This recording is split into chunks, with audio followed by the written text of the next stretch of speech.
Hola, hola, ¿qué tal? ¿Cómo están? Soy Enrique Chávez. Tenemos esta semana edición impresa de Caretas, siempre decimos nuestro jueves de Caretas. La revista salió ayer, pero eh, algunas inconvenientes con la distribución hacen que en realidad este sea un viernes de Caretas, pero es una carátula, digamos, muy pertinente, ¿no? Este nuevo desorden mundial, esta guerra entre Israel y Hamas, a raíz de el despiadado ataque terrorista coordinado por parte de Hamas, que nos ha, por supuesto, tocado la puerta. Tenemos no solamente dos víctimas mortales peruanas, sino ahora mismo sabemos que hay una familia de 5 personas, al menos secuestrada en Hamas, que es parte pues de estos rehenes que se han tomado y se han llevado a la franja de Gaza. Y ahora mismo el avión presidencial pues está camino ya a Israel. Lo que entendemos a estas horas es que luego va a llevar a los peruanos varados a Roma, donde está la presidenta Dina Boluarte, para encontrarse con el Papa Francisco. Es decir, hay todo un tema de timing y probablemente de oportunidad política, que veremos qué tan cuestionable es. Pero más allá de todas esas circunstancias, lo que estamos viendo, y hemos podido hablar con peruanos en Israel que explican además la dinámica gravísima de la situación, es que, como decimos en la carátula, esto está ocurriendo en medio de un mundo multipolar. Si antes pasamos de la Guerra Fría a la unipolaridad hegemónica estadounidense, ahora ese liderazgo mundial, entre comillas, está mucho más disperso. Lo vivimos nosotros mismos en el Perú, ¿verdad? Con eh, la presencia china y las inversiones y supuestamente la poca importancia que Estados Unidos le ha dado a América Latina en los últimos años, eh, y de alguna manera o de algún modo la intención de revertir esa situación. Eso lo vemos acá, pero claro, esa multipolaridad se está dando en todo el mundo. Y la guerra de agresión contra Ucrania por parte de Rusia es un ejemplo, donde fueron un buen grupo de congresistas, y lo tenemos también reseñado con información,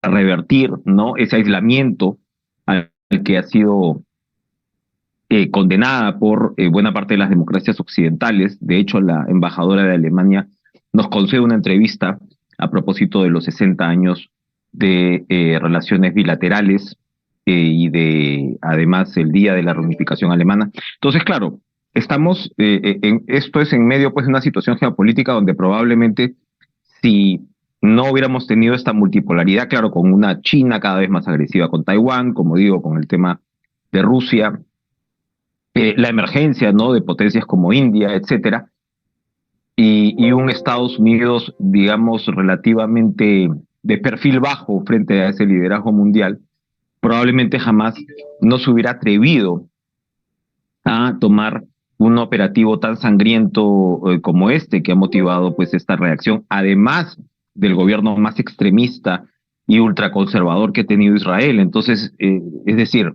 todo esto también de alguna manera refleja esta ola de polarización que vive el mundo, y claro, lo vemos en la revista. Abordamos también el caso de la congresista Rosely Amurús. Ha dado mucho que hablar por esta fiesta que asiste con su, tenemos que decir, presunta pareja, porque ella lo niega a pesar, ¿no?, de las evidencias, pero bueno, ella por último tiene derecho a hacerlo. El problema no es ese, el problema es que estamos hablando de una fiesta donde murió una persona, apenas ocurrido eh, el trágico fallecimiento de Hernando Guerra García, su compañero en la mesa directiva. Pero más allá de eso, lo que estamos hablando con Rosely Amurús es un perfil particular de parlamentaria, porque es una fortuna la que maneja su familia. Su padre, Roger Amurús, un ex congresista fujimorista, vendió su universidad a el grupo Intercorp hace ya varios años, y los trascendidos de aquel entonces daban cuenta de una operación de 120 millones de dólares. Si a eso se le suma la inmobiliaria que se hizo después, el reingreso al mundo universitario con el tema de la UPAL, que se la compró del Grupo del Comercio a los de Ferrari y luego pasó finalmente a los Amurús. Los dueños originales habían sido la familia Peláez, recordarán ustedes del ex fiscal de la Nación, José Peláez. Eh, y claro, tiene otros centros de estudios más y hay una escuela de cine o una productora de cine. Entonces, ahí también uno ve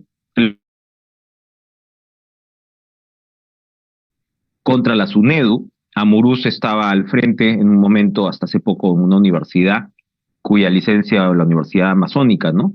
Cuya licencia fue revocada por SUNEDU.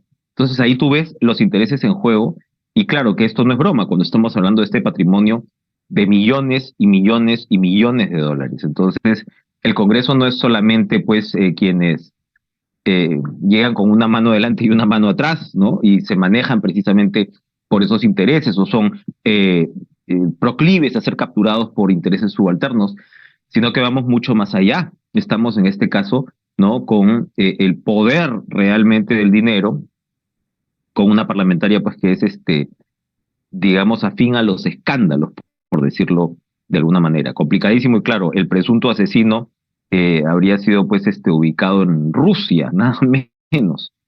Y así están las cosas por ese lado y claro, cuando uno ve más allá de los casos anecdóticos, observas que los temas son sumamente de fondo, sumamente complicados y muy graves.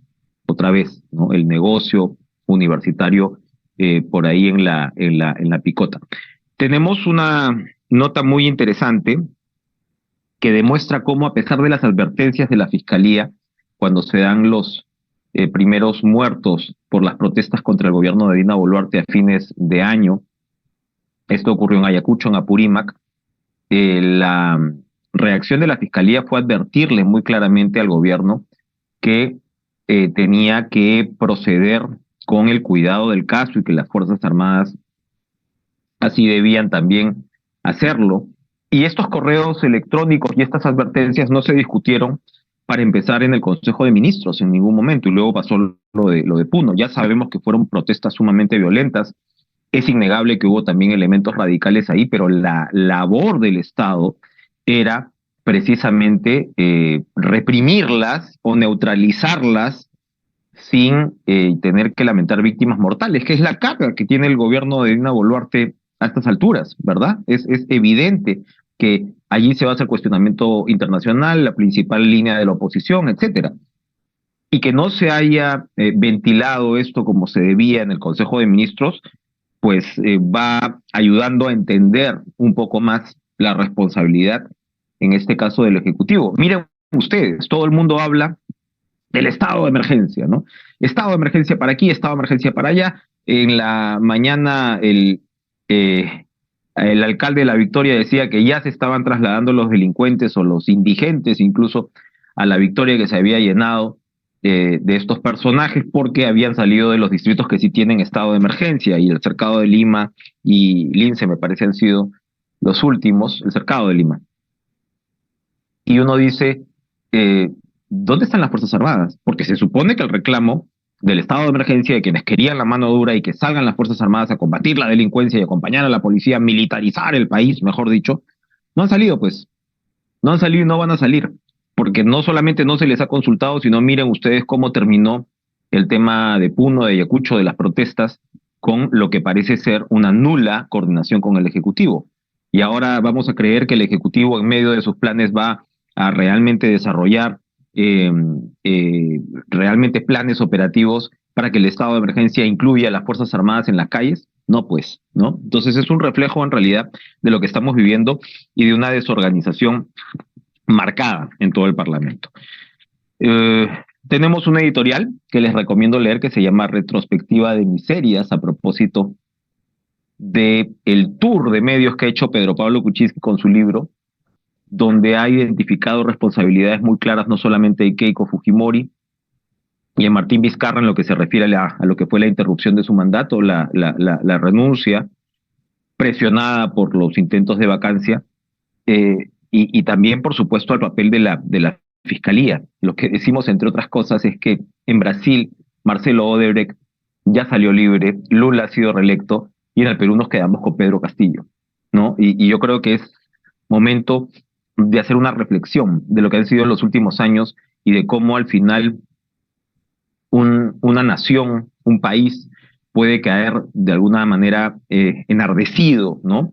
Por distintos tipos de populismos, ¿no? Y lamentablemente, incluso, ¿no? La lucha contra la corrupción, y no incluso, en muchos casos, sobre todo, puede ser utilizada como un arma populista, como digo, para terminar convirtiendo a la nación en un circo romano sin muchos resultados y, lo peor de todo, con una clase política arrasada. Tenemos una edición, como les digo, sumamente interesante, una buena nota de Carlos Paredes sobre la situación de Vladimir Cerrón, ¿no? Evidentemente, allí, en realidad, esta situación, ¿no? Con Cerrón, que ahora mismo están con todo el tema de las alertas, con Interpol, no se sabe si ha salido del país. Más allá de todo eso, pues eh, pone un broche, ¿no? Pone un broche a esta etapa oscura que ha vivido el país desde la elección de Pedro Castillo, y por eso, por supuesto, está amarrado con todo lo que les comento de, eh, de esta retrospectiva de miserias, ¿no? Y esto que comenzó con la salida de Pedro Pablo Kuczynski. Tenemos una selección de fotos extraordinaria al Perú-SAT, y por eso les digo que compren la revista, porque no hay nada como verlas en papel. Se las muestro rapidito nomás. Miren esta imagen de la Costa Verde, impresionante hasta la punta del Callao. Y así tenemos imágenes del volcán Ubinas, del Estadio Nacional, de Machu Picchu, de los Huaycos en Punta Hermosa.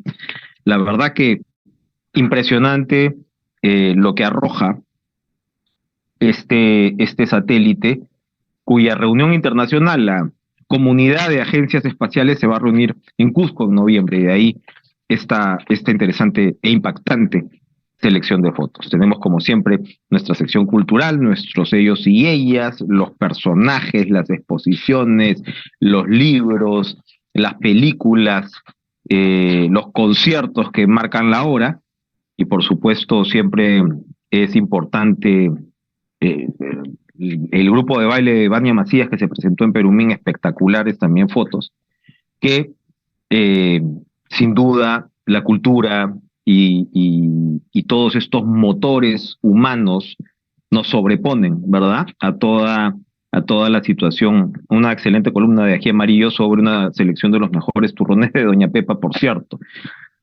El estómago, los ojos, la sensibilidad es lo que nos da, como digo, ese motor, esa felicidad, nos asienta en este país absolutamente maravilloso a pesar de todos los problemas, y ese es el mensaje que siempre tratamos de conllevar con nuestra edición impresa de Caretas. Así que, como siempre les comento, búsquenla en su punto de venta favorito, tómense un respiro de las pantallas, léanla, toquen el papel, miren estas fotos extraordinarias, y nos vemos en un espacio similar en un par de semanas más con la aparición de la próxima edición impresa de Caretas. Gracias. Chao.